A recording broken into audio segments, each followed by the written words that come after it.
পৃথিবীর সবচেয়ে জটিল অঙ্কের নাম হচ্ছে জীবন। আপনি যেই সূত্রই প্রয়োগ করেন না কেন, ফলাফল কিন্তু মৃত্যুতেই আসবে।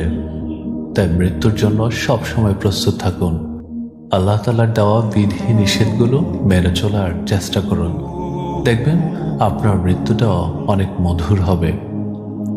আর যাকে আমরা খুশি করার জন্য আল্লাহ তাআলাকে অখুশি করছি, অচিরে সেই ব্যক্তি অন্যকে খুশি করার জন্য আপনাকে অখুশি করবে। পক্ষান্তরে আল্লাহকে খুশি করার জন্য পুরো জগৎকে অখুশি করলেও আল্লাহ অচিরে গোটা জগৎকে আপনার প্রতি খুশি করে দিবেন। সর্বদা আল্লাহ তাআলার উপরে ভরসা রাখুন, কারণ এই সমগ্র বিশ্বে আল্লাহ যত তাড়াতাড়ি সন্তুষ্ট হন, তত তাড়াতাড়ি কেউই কিন্তু সন্তুষ্ট হয় না। হয়তোবা আমার বাক্যগুলো আজকে এলোমেলো হচ্ছে, হয়তোবা আমার কথাগুলো একটু এলোমেলো হচ্ছে, হয়তো নিজের চাওয়াটুকু বোঝানোর জন্য যথার্থ শব্দ খুঁজে পাচ্ছি না আমি। হতে পারে আমার চিন্তাগুলো আজকে বিচ্ছিন্ন হচ্ছে, কিন্তু মালিক আপনি তো অন্তরের ভাষাও বোঝেন। মুখে যা উচ্চারণ করতে ব্যর্থ হচ্ছে, হৃদয়ে যা সাজিয়ে নিতে হিমশিম খাচ্ছি, এসবের কোনো কিছুই আপনার কিন্তু অজানা নেই। আমি শব্দের অভাবে, আমার চিন্তার অভাবে যা বলতে পারছি না, আপনি ইতিমধ্যেই তা কিন্তু জেনে গিয়েছেন। সুতরাং আমার ব্যর্থতাকে আপনার দয়া দ্বারা পরিবেষ্টন করুন, আমার অন্তরের চাওয়াটুকু পূরণ করুন। আর আমরা যদি প্রত্যেকটা মানুষ এভাবেই আল্লাহ তাআলার কাছে চাইতে পারি, ইনশাআল্লাহ আল্লাহ তাআলা কখনো ফিরিয়ে দিবেন না। চারটি জিনিস যা মানুষকে সবসময় রিজিক বৃদ্ধি করে, আর এই জিনিসগুলোর প্রতি আমাদের সবসময় খেয়াল রাখতে হবে। নাম্বার 1, গভীর রাতে নামাজ পড়া। নাম্বার 2, আল্লাহর কাছে অত্যাধিক অনুতাপ করা। নাম্বার 3, নিয়মিত দান করা। নাম্বার 4, বেশি বেশি আল্লাহকে স্মরণ করা। দেখবেন ইনশাআল্লাহ আপনার রিজিক বৃদ্ধি পাবে। যদিও মাঝে মাঝে আমাদের চোখ অশ্রুসিক্ত হয়, তবুও আমি আমার আল্লাহর সিদ্ধান্তের উপরে কিন্তু সবসময় অটুট থাকি, আর অটুট থাকারই চেষ্টা করব। যখন আপনি আল্লাহর অনুগত করবেন এবং আল্লাহর উপর ভরসা করবেন, তখন সব কিছুই আপনার জন্য সহজ হয়ে যাবে। খেয়াল করে দেখুন, পৃথিবীটা কিন্তু বিশ্রামের স্থান নয়, এটা একটা পরীক্ষার জায়গা। আর এই পরীক্ষায় অবশ্যই প্রত্যেকটা মুসলমান, প্রত্যেকটা মানুষকে পাশ করতে হবে। দোয়ার শক্তিকে কখনোই অবমূল্যায়ন করবে না। কিন্তু এই পৃথিবীতে ব্যস্ত জীবন প্রার্থনাকে কঠিন করে, অথচ প্রার্থনা সবসময় ব্যস্ত জীবনকে সহজ করে দেয়। আমরা প্রার্থনা করতেই জানি না, তাই আমরা সবসময় ব্যস্ত জীবনে থাকি। আল্লাহর ছাড়া কে আপনাকে প্রকৃত সুখ দিতে পারে, সে বিশ্বাসটুকু করুন। আল্লাহ সৎকর্মশালীদের সাথে আছেন। একবার যদি আপনার প্রার্থনা অভ্যাসে পরিণত হয়, সাফল্য একটি জীবনধারায় তখন আপনার পরিণত হবে। যখন আমরা আল্লাহর সাথে আমাদের সম্পর্ক মেরামত করি, তখন তিনি আমাদের জন্য বাকি সব কিছুই কিন্তু মেরামত করে দেন। প্রতিটি দিনকে একজন ভালো মুসলিম হওয়ার সুযোগ হিসেবে নিন। আল্লাহ সর্বদা আপনার সাথে আছেন, তা কখনোই একেবারে ভুলে যাবেন না। একজন মুসলিম হওয়া মানে কিন্তু নিজেকে পরিবর্তন করা, ইসলামকে কখনোই পরিবর্তন করা নয়। মানুষকে ক্ষমা করুন যাতে আল্লাহ আপনাকে ক্ষমা করে দেন। সালাতকে কখনোই বোঝা মনে করবেন না, কেননা আল্লাহ আমাদেরকে বোঝা থেকে মুক্তির জন্যই সালাত দান করেছেন। ইসলাম আমাকে আপনাকে অন্ধকার থেকে আলোতে নিয়ে আসে। তাদের মূল্য দিন যারা আপনাকে আল্লাহর নিকটবর্তী করে, আল্লাহর দাওয়াত দিয়ে থাকে। তাদেরকে সবসময় আপনার হৃদয় থেকে সম্মান করুন। আল্লাহর কাছে কিছু চাওয়া থাকলে তাহাজ্জুদ নামাজ পড়া শুরু করুন। যখন আপনি আল্লাহকে খুঁজে পাবেন, তখন প্রকৃত সুখ আপনাকে খুঁজে পাবে। যখন আপনার মন শান্তিতে না থাকে, তখন তওবা করুন এবং ইস্তেগফার করুন, কেননা ইস্তেগফার আল্লাহর রহমতের দরজা খুলে দেয়। কোরআন পড়ুন, এটা আপনাকে দেখাবে জীবন কতটা সহজ হতে পারে। পাপ ধীরে ধীরে হৃদয়কে মেরে ফেলে, আর পাপ ত্যাগ করলে হৃদয়ে প্রাণ আসে। আমাদের দোষগুলোর মধ্যে সবচেয়ে খারাপ হলো অন্যের দোষগুলোর প্রতি আমাদের আগ্রহ প্রকাশ করা, অথচ নিজেই যখন নিজের দোষগুলোকে ফাইন্ড আউট করতে পারবো, তখন নিজেই কিন্তু একটা প্রকৃত ভালো মানুষ হিসেবে নিজেকে প্রতিষ্ঠিত করতে পারবো। খেয়াল করে দেখুন, মানুষের যত ধন সম্পত্তি থাকুক না কেন, তার জীবন যদি আল্লাহ ব্যতীত হয়, তবে জীবনটা কিন্তু মূল্যহীন। আমাদের মধ্যে সেই ব্যক্তি উত্তম যে তার জিহ্বা এবং হাত দিয়ে কখনো অন্যের ক্ষতি করেনি, যার অন্তরে সরিষার দানা পরিমাণ অহংকার আছে, সে কিন্তু জান্নাতে প্রবেশ করতে পারবে না। আল্লাহ যদি কারো মঙ্গল করতে চান, তবে তাকে কিন্তু সবসময় পরীক্ষায় ফেলেন। আর যে ব্যক্তি এই পরীক্ষায় পাশ করতে পারে, তার জন্য চিরন্তর সুখ অপেক্ষা করছে। আর সেই সুখগুলো নেওয়ার জন্য সব সময় নিজেকে প্রস্তুত রাখতে হবে। সব সময় নিজের মধ্যে নিজের ভুল ত্রুটিগুলোকে বের করার জন্য চেষ্টা করতে হবে। আশা হলো সেই গাছ যা বিশ্বকে ধরে রেখেছে, তোমাকে, আমাকে, সবাইকে। কেননা আমরা আশা নিয়েই বেঁচে থাকি। শুধু আশা নিয়ে বেঁচে থাকলে হবে না, সঠিক চিন্তাও কিন্তু বা সঠিক স্বপ্নও কিন্তু সেখানে দেখতে হবে। মানুষ অত্যাধিক সুখ চিন্তা করে, আশা করে, এটাও কিন্তু সুখের একটা বড় বাধা। খেয়াল করবে, সূর্য ডোবার সময়ে কিছুক্ষণের জন্য আকাশে ভোরের মতো রং দেখা যায়, যাতে মানুষ আশা করে কাল আবার সকাল হবে। যদি তোমার সামনে হতাশার কালো পাহাড় এসে দাঁড়ায়, তুমি তাতে আশার সুড়ঙ্গ কাটতে শুরু করো। দেখবে একসময় ঠিকই তুমি তোমার লক্ষ্যে পৌঁছে যাবে। কেননা ভোর হওয়ার ঠিক আগেই কিন্তু রাত সবচেয়ে বেশি অন্ধকার হয়। তাই কখনো হতাশ হয়ে যেও না। সবসময় নিজের চিন্তা, নিজের স্বপ্নকে প্রাধান্য বা প্রায়োরিটি দাও। দেখবে তোমার স্বপ্ন একদিন সফল হবেই। নিজেকে শুধরাতে হবে, নিজেকে পরিবর্তন করতে হবে, সৎ পথে চলতে হবে।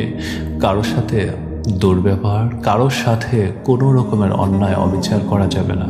আজকে এই পৃথিবীতে যা হচ্ছে, যা ঘটছে, তা প্রকৃতপক্ষে আল্লাহ তাআলার অপছন্দনীয় ব্যাপার।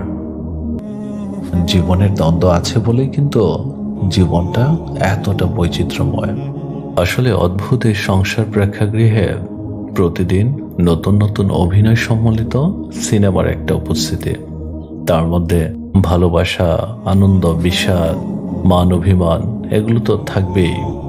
জীবনের এই ছোট্ট খেলা করে কেউ কেউ খুব প্রিয় হয়ে ওঠে, আবার অনেকে অপরের সাথে খাপ খাওয়াতে না পারা, উপস্থাপনের অদক্ষতা, নিজের হীনমন্যতা এবং স্বার্থপরতার কারণে হয়ে ওঠে চক্ষুশূল। এসবের মধ্যে রক্তীয় সম্পর্কের বাধ্যবাধকতা এবং আত্মীয় সম্পর্কের ঘনঘটা সব মিলিয়েই হচ্ছে একটা জীবন। আমাদের এই পৃথিবীতে এক একটা মানুষ এক একটা সত্তা নিয়ে জন্মগ্রহণ করে এবং এক একটা মানুষের স্বভাব, আচরণ সম্পূর্ণটাই ভিন্ন ভিন্ন হয়ে থাকে। আমাদের হাতের 5টা আঙুলি যেহেতু ভিন্ন, তাই প্রত্যেকটা মানুষ যে ভিন্ন হবে না, প্রত্যেকটা মানুষের চাওয়া পাওয়া যে ভিন্ন হবে না, এটা কিন্তু অস্বাভাবিক। তাই প্রিয় মানুষ হয়ে কেউ জন্মায় না, প্রিয় আপনাকে হতে হয়। যাই হোক, মূল প্রসঙ্গে আসি। প্রিয় হয়ে ওঠার কিছু বৈশিষ্ট্য ও মূল্যবোধ শেয়ার করতে চাই আজকে। অনেক কঠিন পথকে হয়তোবা আপনার সহজ করে দিতে পারে। নাম্বার 1, অপরের সাথে আপনার যে সম্পর্কের পারস্পরিক সম্মানবোধটা অবশ্যই অক্ষুণ্ণ রাখতে হবে। তাহলে আপনি হয়তোবা তার থেকে আপনার সম্মানটা নিয়ে নিতে পারবেন এবং তাকেও আপনাকে ওই দৃষ্টিকোণ থেকে দেখতে হবে। তখনই পরস্পরের প্রিয় হয়ে থাকবেন। নাম্বার 2, কথা বলা বা উপস্থাপনে খুব দক্ষ হতে হবে আপনাকে। কারণ প্রবাদে আছে, মুখের কথায় দুধ ভাত, আবার মুখের কথায় কিন্তু ঝাঁটালাথি। স্থান, কাল, পাত্র বিবেচনায় খুব কৌশলী হতে হবে আপনাকে। নাম্বার 3, আবেগের মূল্যায়ন করতে হবে। আপনার কোনো প্রিয়জন কোনো ঘটনা, তথ্য বা অর্জন শেয়ার করলো, আপনি কিভাবে রিপ্লাই দিলেন সেটি আপনার খুবই গুরুত্বপূর্ণ, এবং অবশ্যই তার সবগুলো কথাকে প্রাধান্য দিতে হবে। নাম্বার 4, প্রিয় মানুষের দোষ জেনেও তাকে ভালোবেসে শুধরানোর বা উন্নয়নের ভূমিকা রাখার মানসিকতা দৃঢ় থাকতে হবে আপনাকে। নাম্বার 5, প্রিয়জনের কাছ থেকে বস্তুগত লেনদেন ভালোবাসা থেকে অনুভূতি ও মননের গুরুত্ব দিয়ে আপনাকে বিবেচনা করতে হবে। নাম্বার 6, মানিয়ে নিয়ে মানসিকতার উন্নয়ন ভূমিকা রাখতে হবে আপনাকে। তবুও মানুষ বিচিত্র, কখনো কোন বিষয়ে মতিভ্রম হবে সেটা বলা মুশকিল। প্রিয় মানুষেরা প্রিয় হয়ে থাকুক, কিন্তু প্রিয় হয়ে থাকতে হলে কিছু জিনিস তো অবশ্যই আপনাকেও স্যাক্রিফাইস করতে হবে। সে জিনিসগুলো সবসময় নিজের মধ্যে রাখতে হবে। অন্যদিকে মানুষ গন্তব্যের দিকে অনবরত ছুটে চলছে, যাত্রাপথের আনন্দটা উপভোগ করতে একেবারে ভুলে গেছে। প্রাপ্তির দৌড়টা সবার কাছে এতটাই প্রিয় হয়ে উঠেছে যে জীবনের ছোট ছোট যে মুহূর্তগুলো উপলব্ধিতে ধরা দেয় সেটা বুঝতেই পারে না। মানুষ একেবারে দিশেহারা হয়ে গিয়েছে।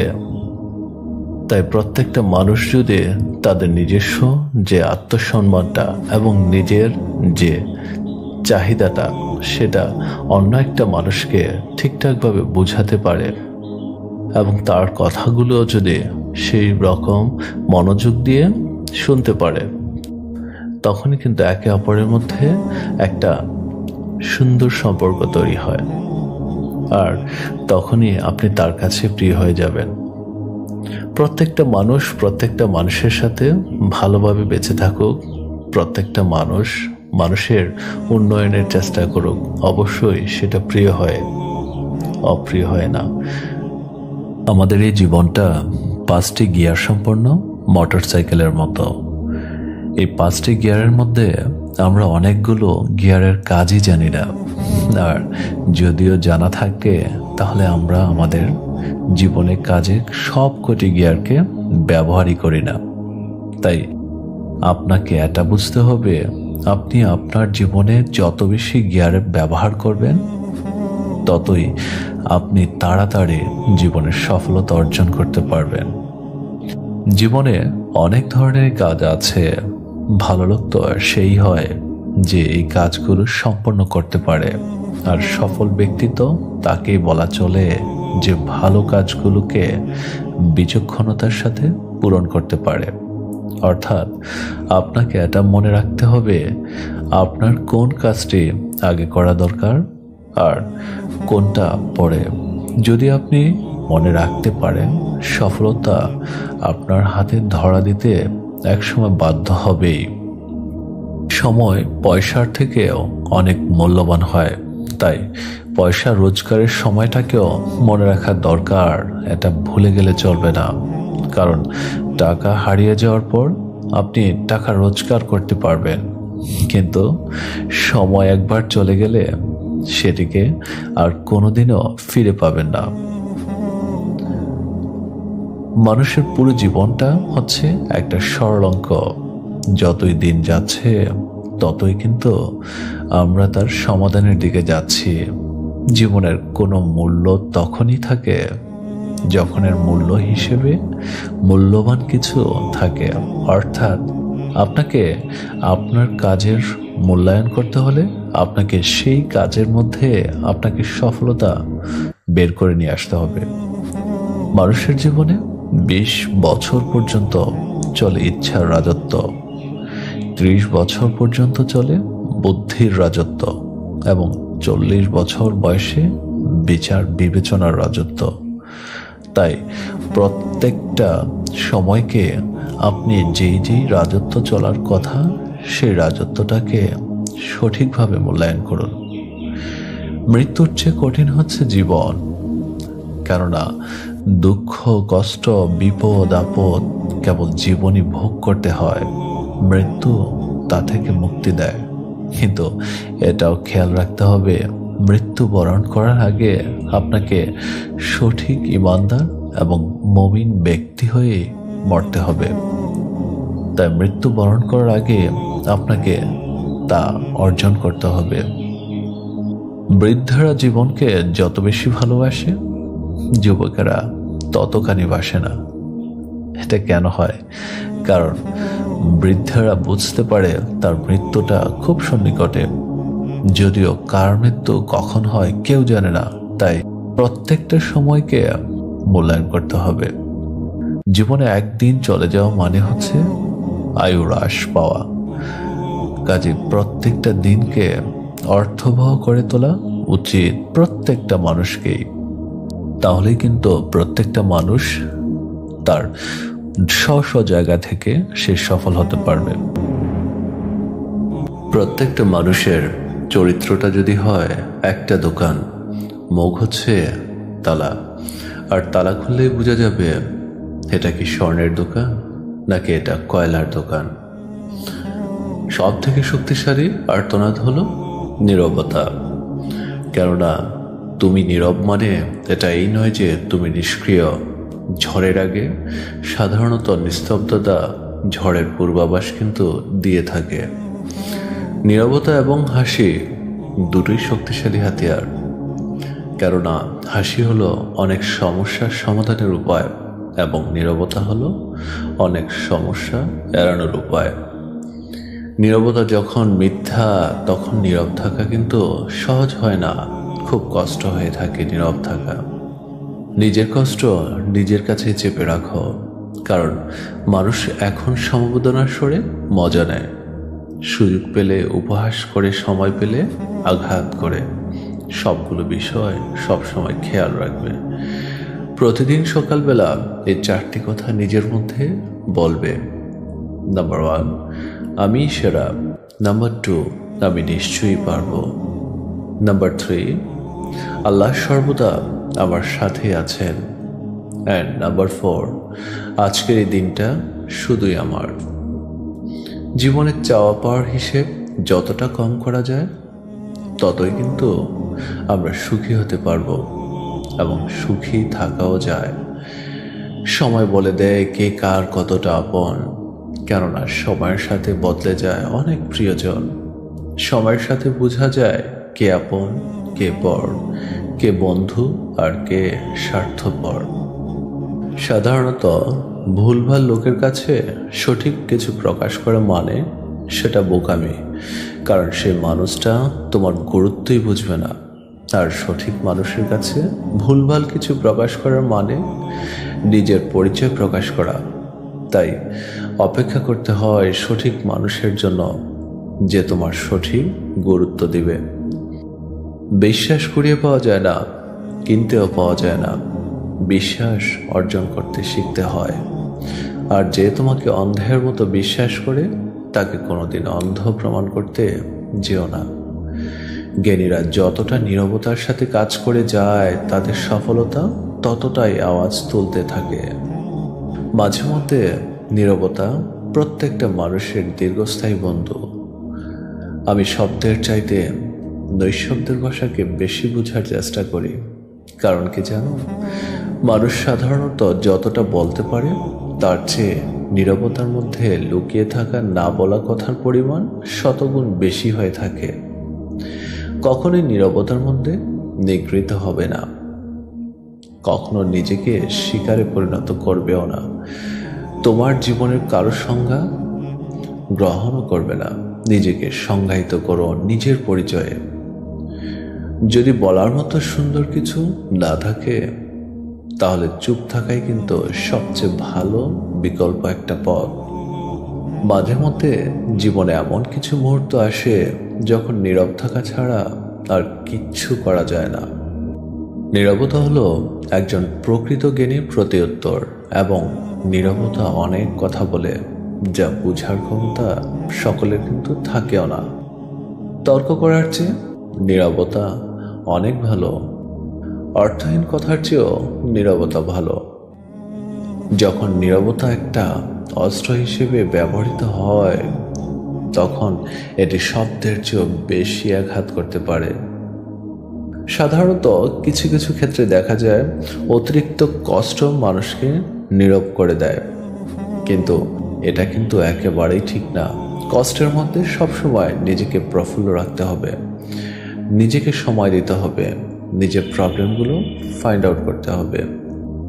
তুমি নীরবে কোনো কিছুর জন্য যত বেশি পরিশ্রম করবে তত বেশি কিন্তু তুমি সেটা অর্জন করতে পারবে। ব্যর্থতা এবং কঠিন সময়ে যদি তুমি নীরবতা এবং শক্তি দেখাও, তাহলে পরবর্তীতে সফল হতে কেউ তোমাকে আটকাতে পারবে না। নিজে নীরব থাকো এবং ধৈর্যশীল হও, কারণ ভালো কিছু খুব দ্রুত বা সহজে আসে না, ধীরে ধীরে আসে। লক্ষ্যে পৌঁছাতে গেলে দুটো জিনিস খুব বেশি প্রয়োজন, একটি হচ্ছে নীরবতা এবং অন্যটি হচ্ছে ধৈর্য। কখনো কখনো নীরবতা ভেঙে অন্যের বিরুদ্ধে কথা বলা কিন্তু আবশ্যক, না হয় দেখবে প্রত্যেকটা ক্ষেত্রে তুমি হেরে গিয়েছ। প্রত্যেকটা জায়গাতে মানুষগুলো তোমাকে আঘাত করতে শুরু করে দিয়েছে। সাধারণত নীরবতা 1 মিনিটে একটা দিন তৈরি করে দিতে পারে, আবার ওই নীরবতায় 1 মিনিটে একটা মানুষের জীবন শেষ করে দিতে পারে। যখন তোমার কথা তোমার বিরুদ্ধে কাজ করতে শুরু করে দেয়, তখন তোমার নীরবতা তোমার পক্ষে কথা বলবে। প্রকৃতপক্ষে নীরবতা অনেক গঠনমূলক ভূমিকা পালন করে। এটি ঠিক বন্ধুর মতো হয়ে থাকে। অতিরিক্ত চিন্তা করা স্বাস্থ্যের জন্য ক্ষতিকর। ভিতরের নীরবতা সেটা কিন্তু আমাদের শাস্তি দিয়ে থাকে, হয়তোবা আমরা তখন বুঝতে পারি না, কিন্তু একটা সময় যখন অনেক কিছু হারিয়ে যায় আমাদের জীবন থেকে, তখন কিন্তু ঠিকই সেটা উপলব্ধি করতে পারে। নীরবতা একটি ভালো জিনিস, কিন্তু নিশ্চিত করতে হবে যে তোমার এবং অন্য ব্যক্তির মধ্যে নীরবতাটা আপত্তিকর নয়। তুমি সত্যের পথে থাকলে এবং সত্যকে অনুসরণ করলে কেউ তোমার কণ্ঠকে চুপ করতে পারবে না। সর্বদা নিজেকে হাসি খুশি এবং সর্বদা নিজেকে ভালো রাখার চেষ্টা করবে। তুমি যখন নীরব থাকবে, তখনই তুমি উচ্চতর জ্ঞান, উচ্চ শক্তি উপলব্ধি করতে পারবে। এই কারণে মানুষ যখন আল্লাহর কাছে প্রার্থনা করে, তখন কিন্তু নীরব থাকে। চুপ করার একটি ভালো সুযোগও মিস করবে না। তুমি যদি নীরবতাকে শুনো, তাহলে জীবনে অনেক কিছুই শিখতে পারবে। শান্ত এবং নীরবতা শক্তির একটি রূপ। চিন্তাশীল এবং জ্ঞানী ব্যক্তিরা সবসময় কিন্তু কম কথা বলে থাকে। নীরবতা দিয়ে নিন্দুকেরা বিভ্রান্ত করো, আর নিজের কাজ দিয়ে তাদেরকে হতবাক করে দাও। দেখবে ওরা তোমার প্রতি অন্য দৃষ্টিকোণ থেকে সবসময় খেয়াল রাখবে। কখনো কখনো নীরবতা একটি শব্দের চেয়ে অনেক বেশি জোরে কথা বলে। যখন তোমার জীবনের সফলতা মানুষের চোখের সামনে চলে আসে, কিন্তু সেই সফলতাটা আগে অর্জন করতে হবে, তখন চুপ হয়ে যাও। দেখবে প্রত্যেকটা মানুষ তোমার সম্বন্ধে যেভাবে আওয়াজ তুলেছে, সেভাবে আর কখনো তোমাকে ওরা চিন্তা করেনি, তুমিও সেটা ভেবে দেখোনি। তাই সফলতা অর্জন করতে হবে। যে তোমার নীরবতা বুঝবে না, সে কখনোই তোমার শব্দও বুঝবে না। কেননা যে তোমার নীরবতার নিচে কি লুকিয়ে আছে সেটা উপলব্ধি করতে পারবে না, তার সামনে কখনো নীরব হবে না।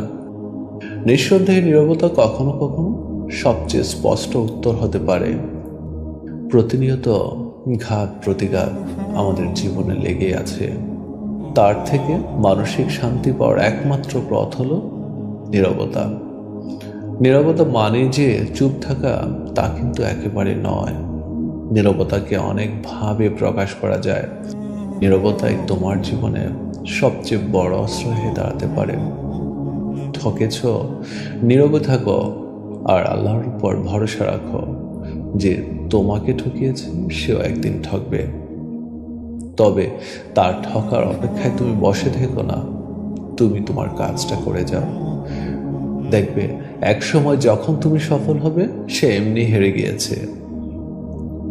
আমরা প্রত্যেকটা সময় অন্যদের দিকে তাকিয়ে থাকি, অন্যরা কি বলছে না বলছে, কিন্তু খুব অল্প সংখ্যক লোকে তা থেকে এড়িয়ে আসে এবং সে নীরবে নিশ্চিন্তে সে তার কাজগুলো করতে থাকে।